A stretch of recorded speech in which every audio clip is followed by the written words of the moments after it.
Well, I say the golden rule really is to find something that inspires you, find something that makes you get up in the morning with a smile on your face, something that makes you want to go to work when the word work is the wrong word, because it doesn't feel like work. But don't be afraid to do what you have to do in between to make that happen. Bang! This for anybody that's trying to follow a dream. No holding back, you'll get it by any means. Idols on the wall, you cut out for magazines. Full of self-esteem, nobody can intervene. Ready for the shine, you never need in the shade. This is for the boss that never gave you a raise. This is for every time you ever tried to create and no one understood, they never gave you the space. Walking up to you, they trying to give you the crown. Look into your eyes and tell you you one of us. Every time you turn around and face the crowd, be ready cause your time is now. It's my time, I thought they would've told you. Hello and welcome to The Golden Rules. I'm your host, Tim Gray, and today, Peter Hartung, L3 Entertainment, stops by the studio. Thank you for coming, sir. I really appreciate it. Good to see you, Tim. You too, man. For those of you that don't know Peter is a true music man. He's had 17, 18 years as a touring, recording musician. He had earned the right to go do 2 record deals throughout that time. Taught himself to book, taught himself to promote. Has been a concert promoter, working with national and regional bands all out of the Northeast and where was that? Jersey Shore? Jersey Shore. Jersey Shore. Yes, sir. Father, husband, leader, entrepreneur, artist manager, dream chaser, colleague, friend, currently working with 2 of the hottest stars in country music right now, Dustin Lynch and Justin Moore, both multi-platinum selling, multiple award-winning artists.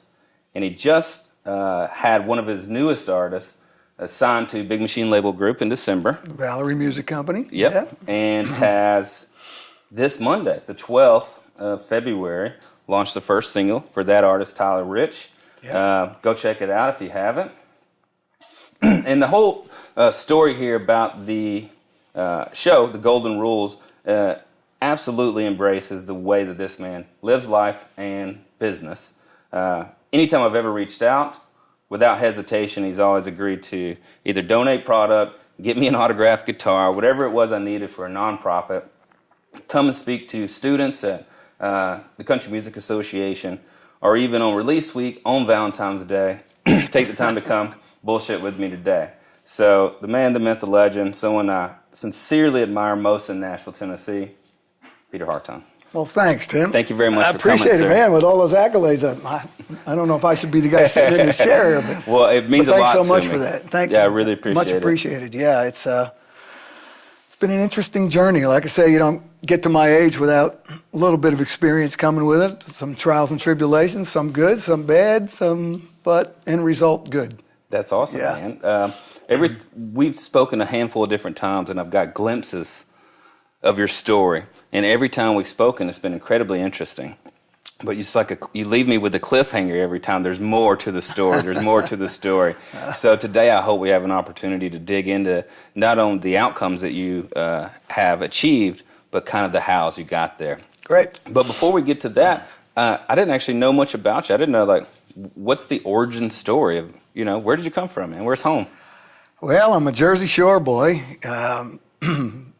Born and raised, actually born in Albany, New York, but moved to Jersey when I was about 5 years old. And just grew up really loving music. Really, my inspiration was I was taking piano lessons when I was a kid, and then the Beatles came out. And I asked my mom for a guitar, and that kind of started the bug. I think I wound up my first band in 6th grade, just wound up playing for years and years, and just grew up on the Jersey Shore and got involved in that whole scene, which at the time was really pretty vibrant. Just up and you could really make a living just touring up and down the Jersey Shore, Stone Pony and all the clubs on the beach clubs. And, that was back when Springsteen was coming out and Southside Johnny and all those guys. And it was a pretty cool time. So what was the band like?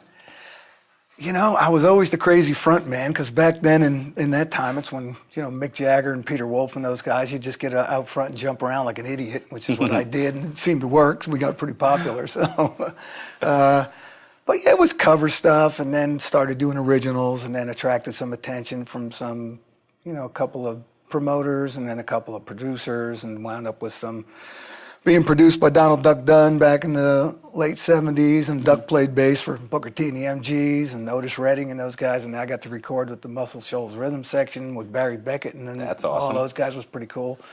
And just kind of, it's like when I talk about being in the music business, and people say, well, how did you pick the music business? And as as well as I do, it kind of picks you, you know what I mean, from an early age. Mm-hmm. And we're all gamblers in the music business.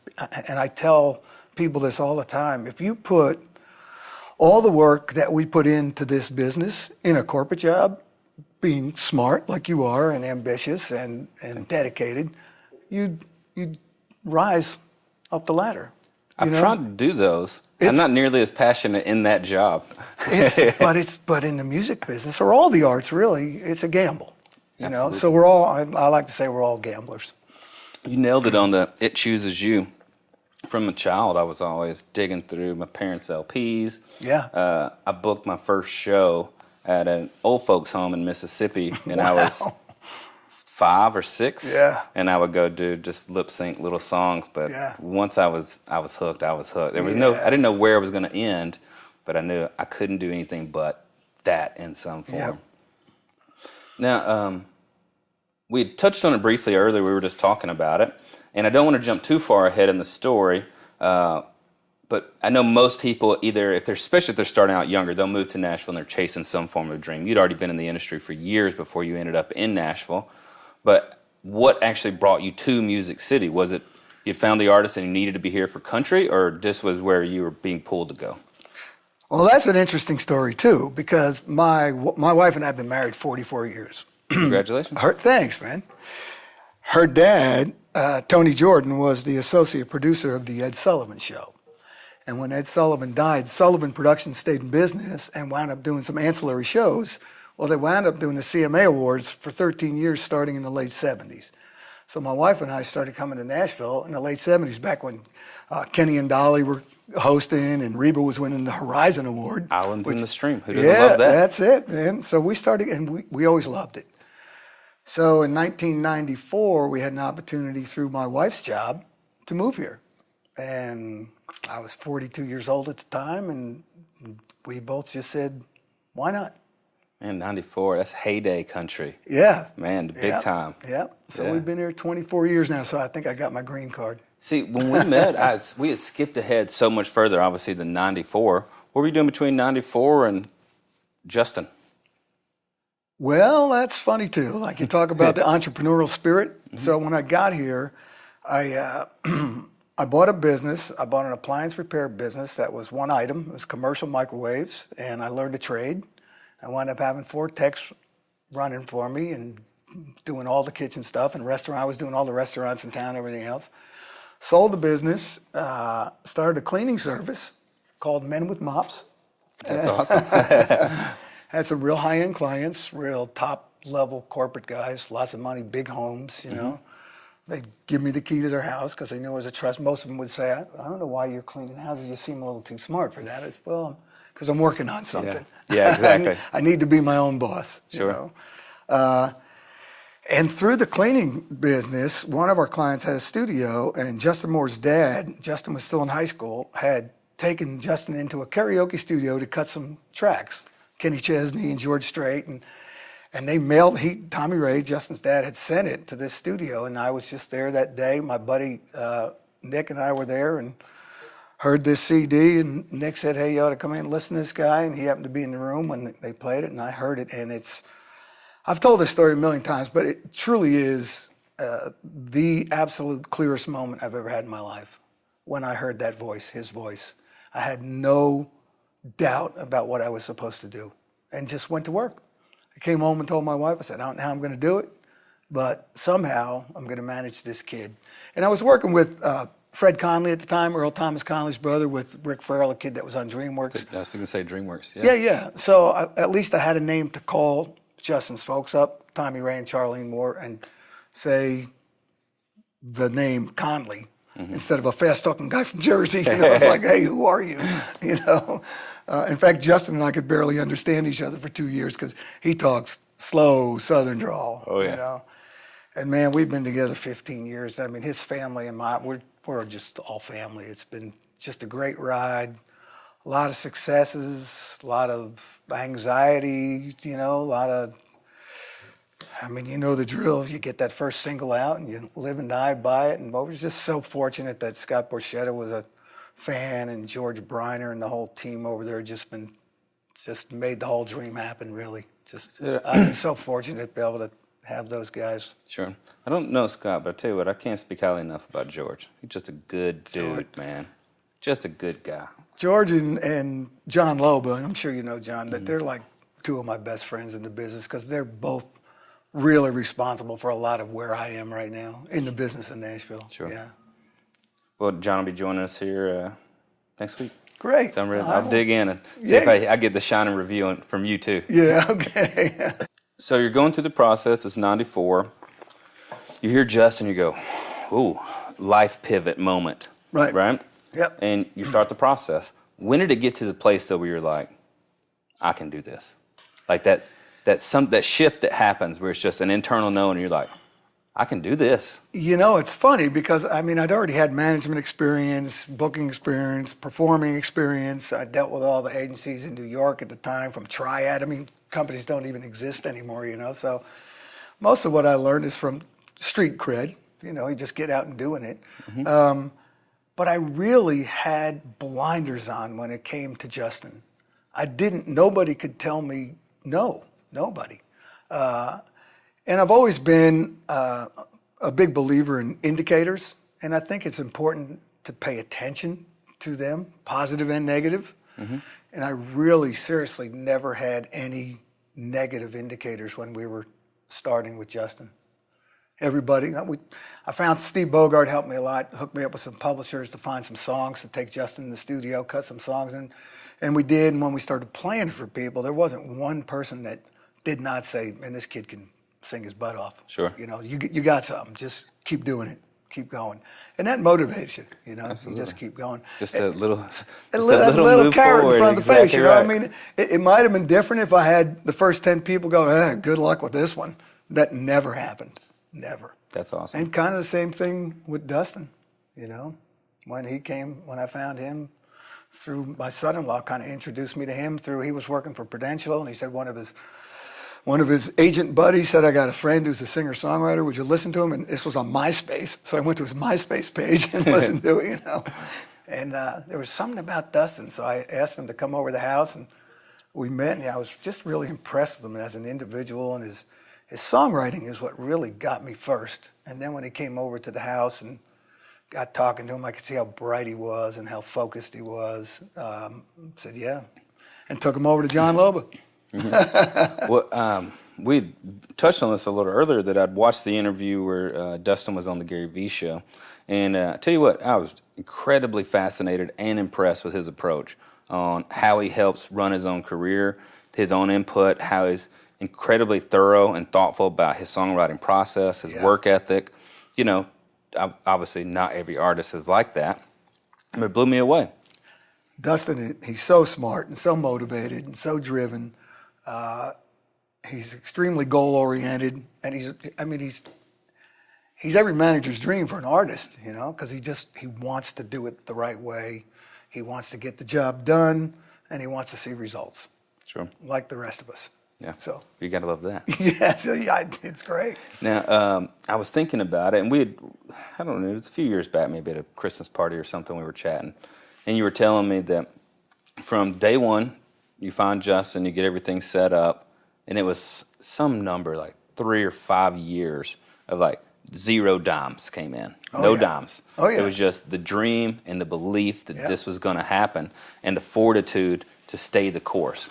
Now, staying the course is way easier than it sounds. It is. You know? It was 6 years. 6 years. Actually, from the time I met Justin.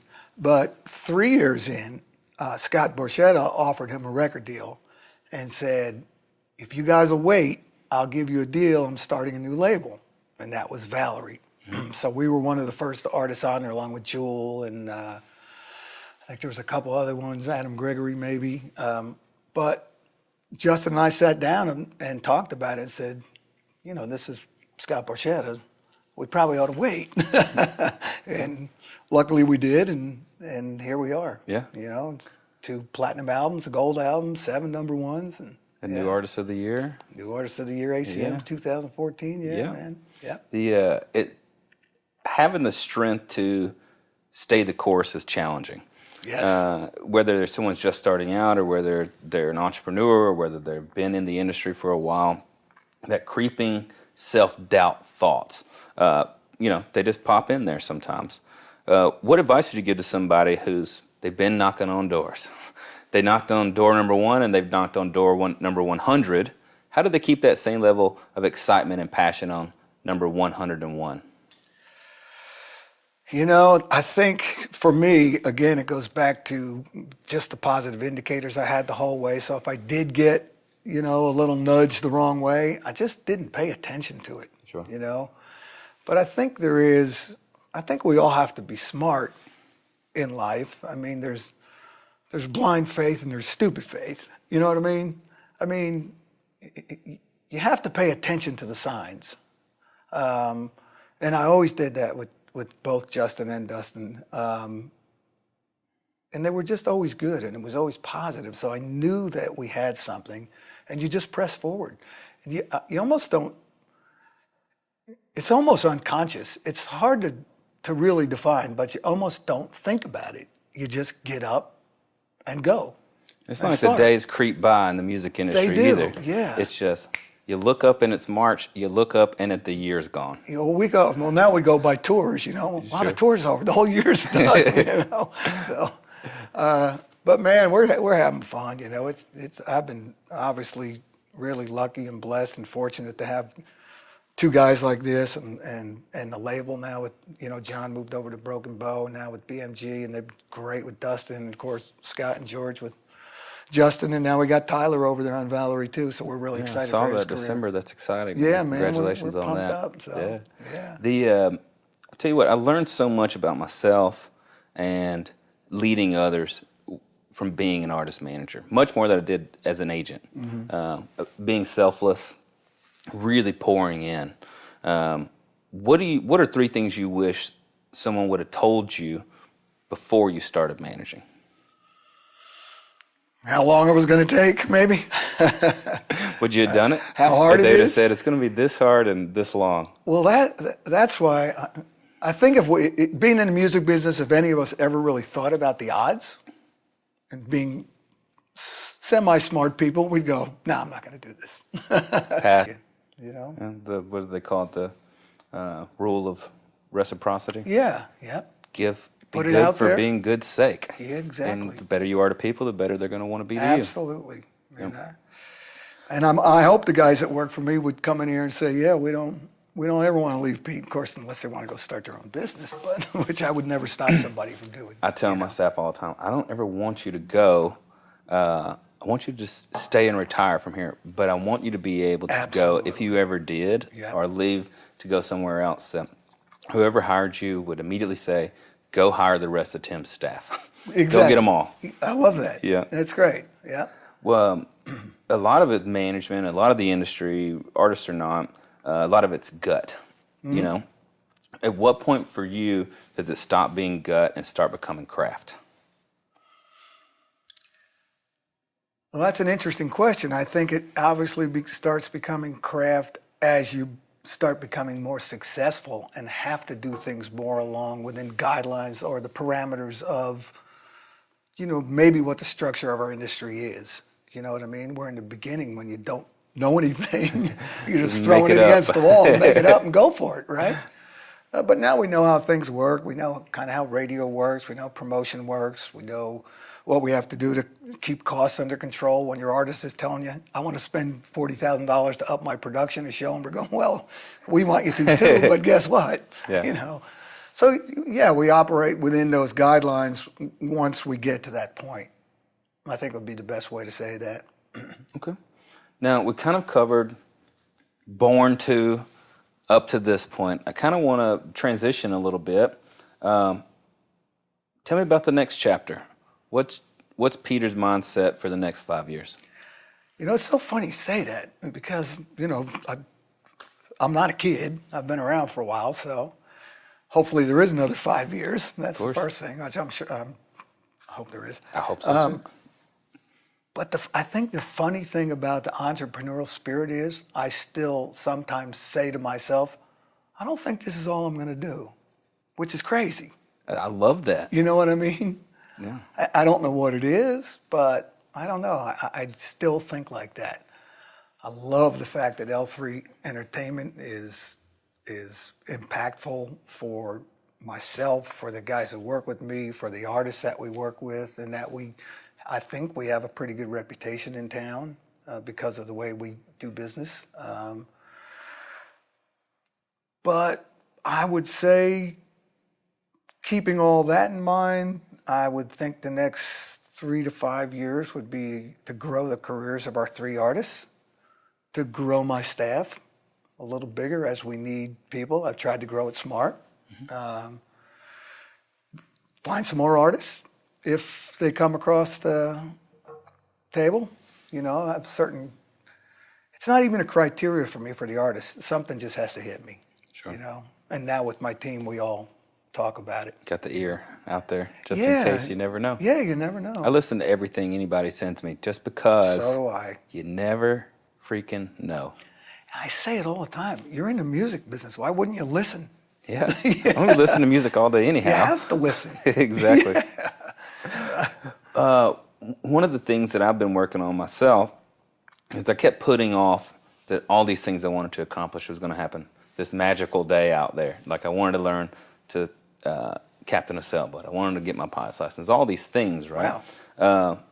But they were off this magical date that's unset. Yeah. So I decided to stop chasing the dream and start touching them. There you go. So, I like that. you know, got some credits to go start taking the pilot's license, all these things to start at least inching towards it. What are some of the things that you haven't done yet that you want to? What's on your list still to check off? If anything, maybe you lived it all. You lived it up, man. You know, I'm not. I mean, I don't want to jump out of an airplane. I'm not really that kind of daredevil. I mean, I'd like to play golf at Pebble Beach, that kind of stuff. I have a daughter and a son-in-law and 2 beautiful little granddaughters, and they're such a big part of our life right now. Luckily, we're blessed that they live close by and we get to see them all the time. They're 7 and 4, and it's fun age. Really, for me, we've been fortunate enough to take some really nice vacations and take everybody with us on the beach. That's kind of what I'm living for right now. Are you? Do you have a cool like grandpa name? It's just Papa. Just Papa. Yeah. It's great. Oh, it's the greatest thing ever, man. That's cool. Yeah. Right about that age, they start getting their own little personalities. Oh yeah. That's the awesome time. The 7-year-olds think she's 14, and the 4-year-olds just 4 in a riot. Yeah, you know? That's cool, man. Yeah. Well, want to try to push into a little bit of really kind of what we're here talking about, some more of the music industry stuff. Kind of dig in on just things you're excited about, just trends you see, things like that. So, looking out and staying on topic for those next 5 years, what are things you're seeing coming down the pipeline that you're pumped about? You're excited. You think it's going to add additional tools to the tool belt that you need?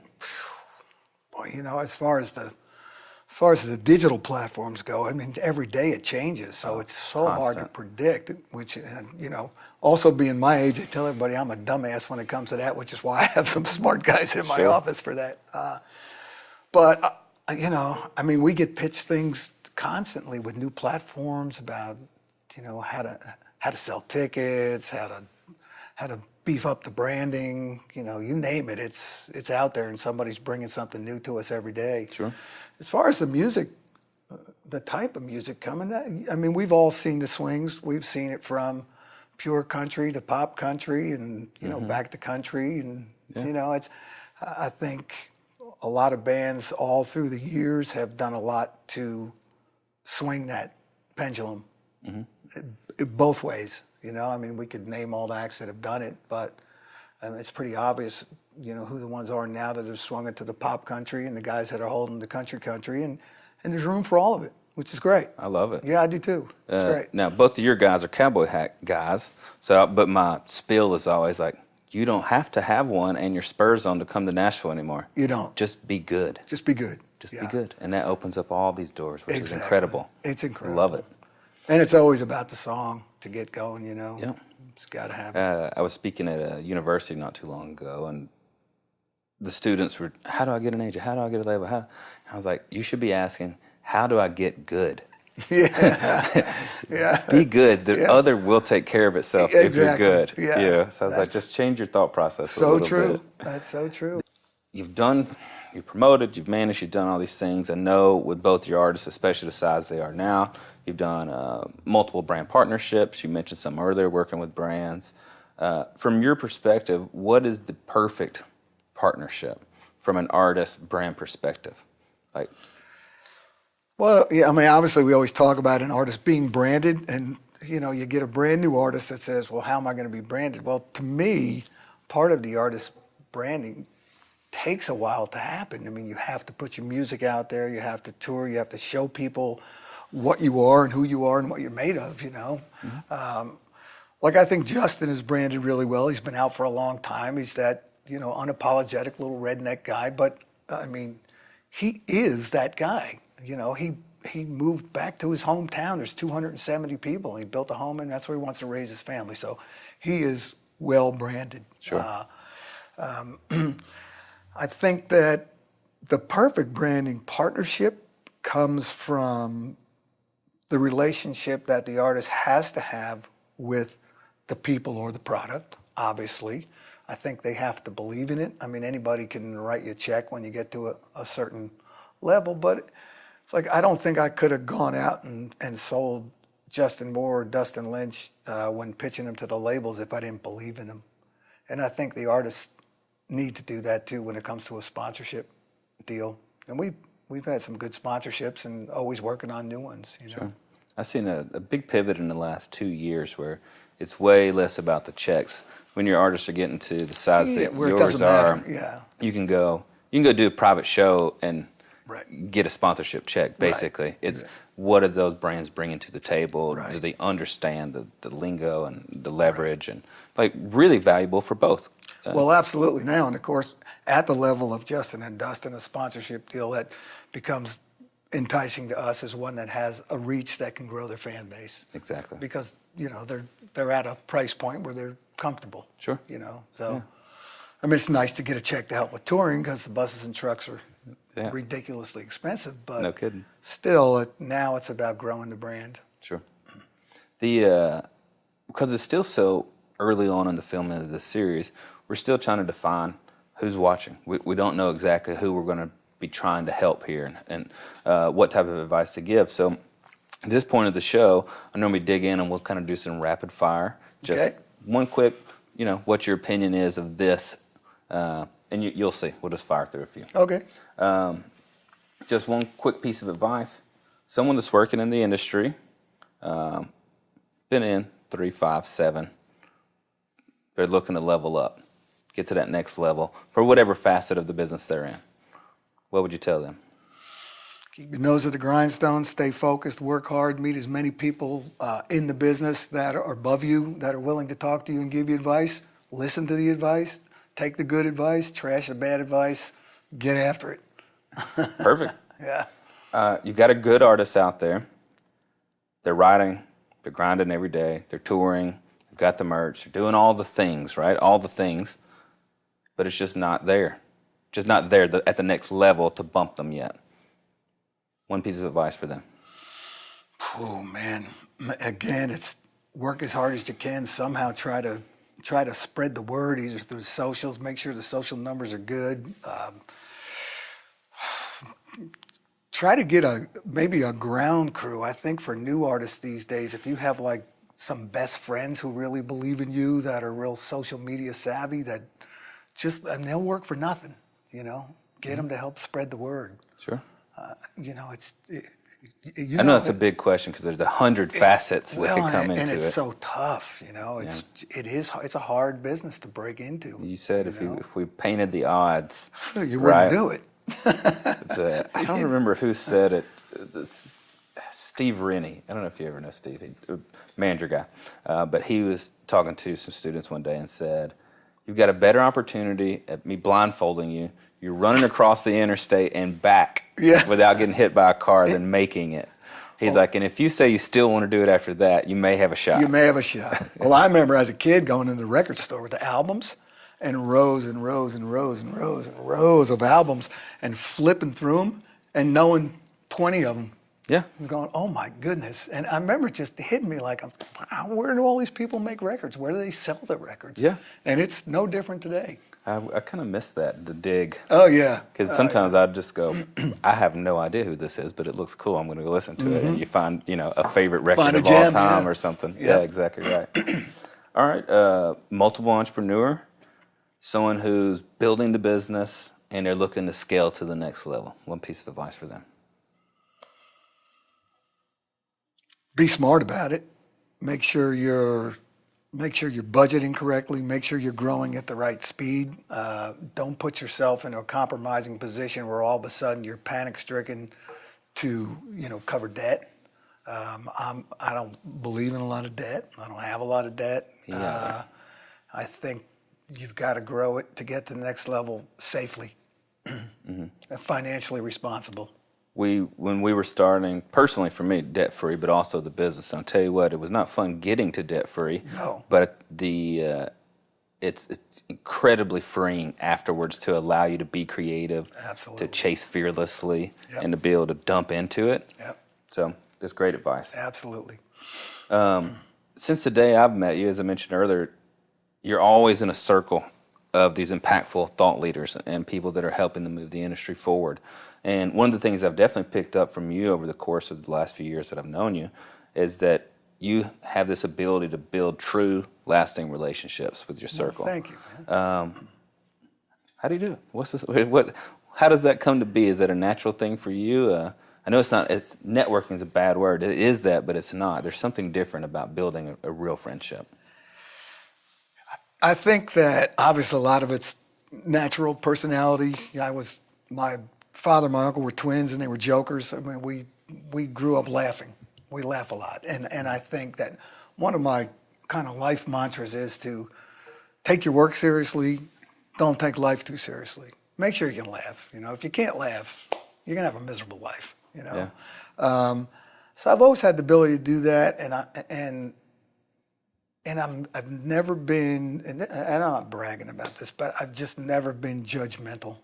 I think we're all different. It's not my position to judge anybody. If I don't like something you're doing, then I'm just going to disconnect myself from you. Sure. But I'm not going to judge you. I'm just not going to deal with you. Yeah. No. I had a mentor once, and he goes, there's two things you can do with someone that's negative. One, if you're in a position, fire their ass. Right. The second one, run away. Exactly. That's it. I said, okay, I can do that. And I've always been a glass half full guy. Always. Yeah. Yeah. Yeah, me too. As an artist leader, as an entrepreneur leader, as a leader in town, what's one characteristic do you think every leader should have? Really, what we were just talking about, probably the ability to connect with people. I think that's the important thing. Mm-hmm. And then when you connect, to have a positive message, have a smart message. Make sure that what you say has some kind of meaning to it, and at least something that will kind of move the needle forward. Mm-hmm. I think it's. Every business, it's all about this, If you can't relate to people, you're not going to have success. Would you say that's your superpower, is connecting? Yeah, I don't think I have any superpowers. I'm a lucky guy with a little bit of gift of gab, that kept his nose to the grindstone and just, you and I were talking earlier about, you get focused there, okay, I want to be in the music business and it's right there. But it goes like this. Oh yeah. Damn squiggly line. Yeah, it's a squiggly line the whole way. But what's that saying? Your altitude in life is a direct result of your attitude, something like that. Yep, that's the truth. It's true. I preach it every day to our staff. Attitude integrity, Yep. and effort. Absolutely. There's only 3 things we can control. That's it. And if you control those every day, as fast as the industry moves anyway, you'll be fine. Yeah, you'll be fine. Work your butt off and Yeah. be happy you're chasing your dream. That's it. That's what. Doesn't seem more complicated than that. Not really. And I think everybody has to have something that when you get up in the morning, you want to get up. Like when my eyes open, I'm up. My wife always says, "How do you do that?" It's like, I'm ready to start ready the day. to go. Let's go. Yeah. So it's always exciting for me to get up in the morning. Is that one of your daily habits? We mentioned earlier, you said you've been juicing for 10 years. Is that one of, non-negotiable every day? I'm going to start this and it helps Absolutely. me attack the day? Absolutely. Okay. Healthy breakfast, juice, swim. Oh, Same you shit. swimming? Yep, swim Yeah. every day. Back when I was swimming, I tell you what, you wake up, you go cannonball in and it's slightly crisp and you work up a good sweat Yeah. and you just You're kill awake. a good breakfast. Yeah. You're ready to start the You're day. ready to No start the question day. on that. Yeah. Greatest piece of advice you've ever received?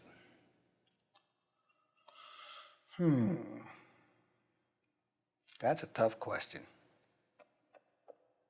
It depends on the day, on what answer I give. Yeah, and it depends on the day and what age, what stage, where I was, what I was looking for, what I was hoping to hear.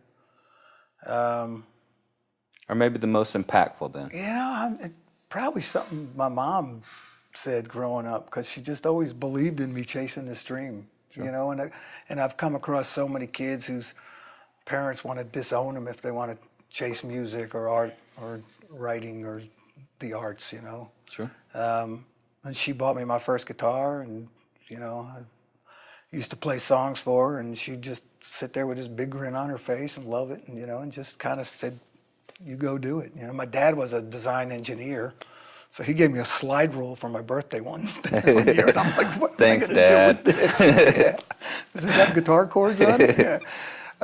So I would say, just the influence of, I think my mom was the biggest proponent. I mean, my dad loved it, but they got divorced when I was about 17, so it was more about that, Sure. It's funny how that one seed planted and watered over time can grow, Yeah. where any of the other negative that dings over the years, it doesn't affect it because the core of the root system is so strong that Exactly. it can't blow the tree over. Well, and then I don't ever think about the negative things. Sure. That doesn't. I probably can't even recall too many of them. They don't really put a smile on your face. Yeah. So. I have to get better at that. That's good. Yeah. Greatest lesson you've learned in life? Yeah, I think that has to come with being married for 44 years. There's a lot of lessons in there along the way. Sticking to it, sharing things that you should share in your life with somebody. Don't walk through life alone. I feel sorry for people that are lonely. I think we're not designed to not be together. And of course, when you're married as long as we've been, there's times when you can't stand each other's voice, and then times when you just can't wait to get home and see each other. Sure. Now after this long, we just know each other so well. It's a comfort level. It seems to be a running trend, whether it's marriage or not, that honesty and vulnerability and connection with everyone I've talked to so far seem to be really underlying currents. Absolutely, and I think probably from being married this long teaches you a lot of, some of the things, at least some of the same tools you need for navigating through any kind of business, really. Sure. Patience, Patience. acceptance, willing to say, okay, Sure. you can have this one. Flexibility. Yeah, exactly. Exactly right. Exactly, yeah. All right, this is slightly left of subject, but we've been trying to do this every time, and it's really interesting to hear everyone's story about this and see if everybody remembers. Do you remember the first album or LP that you bought with your own money? I think it was Iron Butterfly. Okay. Yeah. All right, 1 for 1. Not Yeah. everybody remembers that one. Probably nobody remembers Iron Butterfly. I didn't. Yeah. First cassette tape or CD? Man.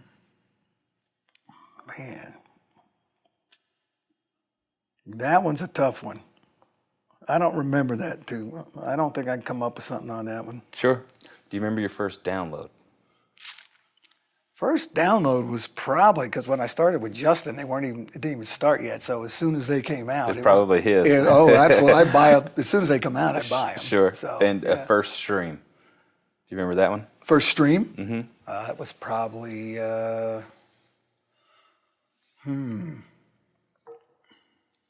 that's got to be one of Dustin's probably. It's just always so interesting. Yeah. There's, I don't know, something about holding, the liner notes, the thank yous, the Yeah, see, fold that's out. what I grew up It was with. ingrained in my system. Yeah. I don't remember my first download or stream either, but I really don't remember my first tape. I think I remember the first CD and the first album. Yeah. And because Yeah. it's probably the only damn one I had, so Yeah. I've listened to it 1,000 times. I still have a lot of albums, boxes of them. Yeah, me too. Yeah. Yeah. So you've had a great career. You've tested out boundaries of life. You've traveled. You've birthed other people's careers and helped them attain their dreams. You've done all these things and impacted all these other people's lives.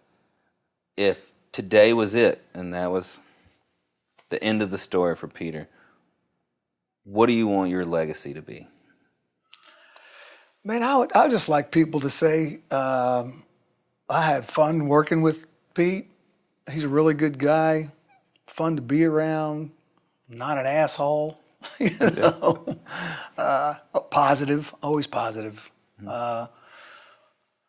and always just trying to edify and empower the people that I'm around, that work with me, because that's been given to me, Scott's done that, George, John Loba, they've empowered me. Sure. So, It's funny how many people's rule about that on things that they mention is just don't be an asshole. yeah, that's It all. seems like an easy solution there, Yeah, but it's just hard for some a people. That is definitely a golden rule, folks. Don't Yeah, be an asshole. Don't be an asshole. Yeah. Okay, what's the secret? To not being an asshole? Just in general. Man, again, I think it's it's an individual thing. I don't know if it's a secret. I think obviously that entrepreneurs are wired differently than other people, and my son-in-law uses me as an example. He's very successful with Prudential. I mean, he runs the whole stage. The guy's smart as can be, but he and my wife was the same way. She got to the top of the game with Talbot's District Manager of the Year throughout the whole company 3 years in a row, traveled every week, but they like to go by the book. Sure. And and thank goodness for people like that. You know what I mean?